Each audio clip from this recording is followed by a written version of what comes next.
पुत्राभ्यां नमः। आज एक महत्वपूर्ण प्रश्न आया है जो अभ्युदय से जुड़ा हुआ है।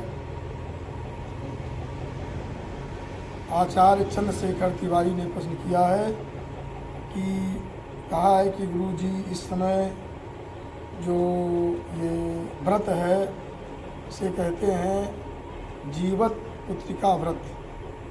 इसके विषय में विवाद चल रहा है कि 6 अक्टूबर शुक्रवार को हो अथवा 7 अक्टूबर शनिवार को हो, क्योंकि ये व्रत इसका जीवत पुत्रिका का मतलब ये होता है कि पुत्र हमारा जो है दीर्घायु प्राप्त हो, हमारे पुत्रों का कल्याण हो, उनका हर प्रकार से अभ्युदय हो।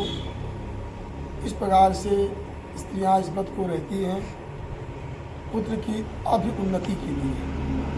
इसलिए बहुत ही महत्वपूर्ण है। इसलिए महत्वपूर्ण है कि जहाँ पुत्र के अभ्युदय, उत्थान, आयु वृद्धि आदि के लिए व्रत है तो उसको विशेष सही मुहूर्त में ही इस व्रत को करना चाहिए।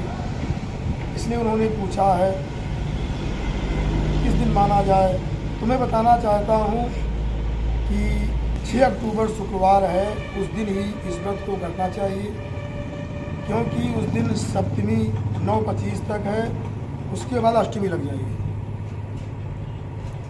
और क्योंकि इसमें अष्टमी लग जाएगी, अष्टमी व्रत किया जाता है, क्योंकि इसको कहा गया है चंद्रोदय व्यापिनी।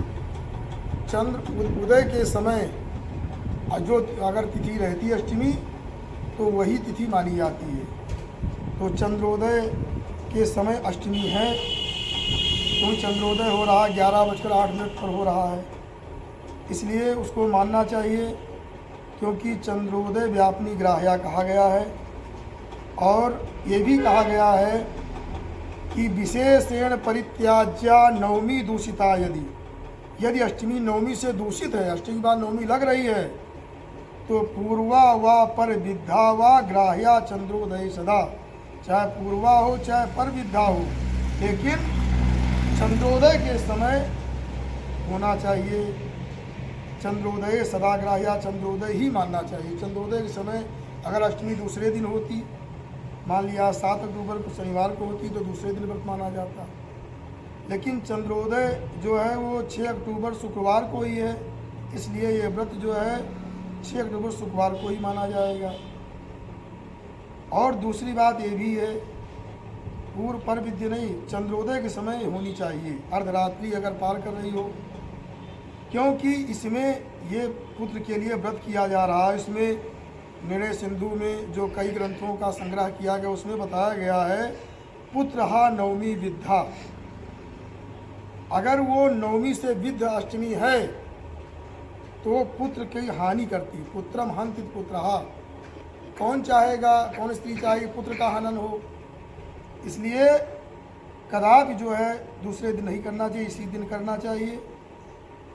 और इस प्रकार से और भी बताया गया है, कई जगह ऐसा कहा गया है कि इसमें जो है पुत्र के लिए हानिकारक ये मानी जाती है, तो इसमें करना उचित नहीं है। तो अगर दूसरे दिन अगर वो अर्धरात्रि को ले लेती तो हम मान सकते थे। इसलिए जो पुत्र हानि इसमें विशेष बताई गई है। लिखा गया है कि विशेषेण परित्याज्या नवमी दूषिता। विशेष रूप से इस व्रत का त्याग करना चाहिए, ये नवमी से दूषित है। ऐसे बहुत सारे प्रमाण दिए गए हैं। तो इस प्रकार से 6 अक्टूबर शुक्रवार को जो 9:25 के बाद दिन में नवमी अष्टमी लग रही है, वही व्रत करने योग्य है। हाँ, और दूसरा जो है, जो भ्रम का कारण बना, उस कारण का मतलब ये है कि कुछ लोग ऐसा मानते हैं, लिखा भी है कि त्रिमुहूर्ता पिसा पूज्या परतश्चोर्ध्वगामिनी, कि 3 मुहूर्त, अगर 3 मुहूर्त अष्टमी हो जाती है तो वो उसको वो ग्राह्य हो जाती है, ऐसा कहा गया है। उसका मतलब ये है ग्राह्य, उसमें ग्राह्य नहीं, जीवत पुत्रिका व्रत में ग्राह्य नहीं। वो ऐसे कोई अष्टमी व्रत रहता है, उस अष्टमी जैसे का अष्टमी लोग, कुछ लोग सूर्योदय जो 3 मुहूर्त वाली करते हैं, उनके लिए है जो लोग अष्टमी व्रत करते हैं सामान्य रूप से। वो सामान्य रूप वाले तो कर सकते हैं, लेकिन जो जीवत पुत्रिका व्रत करते हैं उनके लिए सदैव, क्योंकि उनको अपने पुत्र की वृद्धि चाहिए, जीवन चाहिए, आयु वृद्धि चाहिए, इसलिए कदापि वो 7 अक्टूबर को नहीं हो सकती है। ये जो है जीवित पुत्रिका व्रत ये 6 अक्टूबर शुक्रवार को है। इति दिक् असतो मा सद्गमय तमसो मा ज्योतिर्गमय मृत्योर्मा मृतंगमय। ओम शांति शांति शांति।